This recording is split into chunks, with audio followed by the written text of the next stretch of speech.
ఆయన ప్రకటించేశాడు ఎవరు? నారాయణ. పూలింగ్కు ఇవ్వకపోతే భూసేకరణ. సరే, ఇది ఒక విధంగా రివర్స్ లాగలేదు. మీరు ఒకవైపునేమో తీసుకున్న భూమి దానికి రేటు తెప్పించడము, ఇన్ని రోజులు పడిగాపులు కాసిన నిరాహార దీక్షలు చేసిన రైతులకు న్యాయం అది జరుగుతుంటే, అది లేకుండా మీరు విమానాశ్రయం కోసం 45,000 ఎకరాలు అంటారు.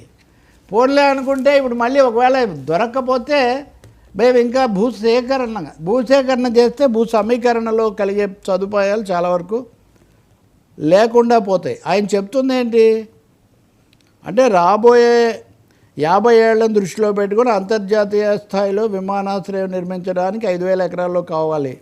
ప్రస్తుతం 34,000 ఎకరాల భూమి చాలదంట. ప్రస్తుతం సమీకరించిన 34,000 ఎకరాల భూమి విలువ నిలబడాలంటే స్మార్ట్ ఇండస్ట్రీస్ కూడా రావాల్సి ఉంటుందని, దీనికోసం అదనపు భూములు సమీకరించాలని నిర్ణయించినట్టు తెలిపారు.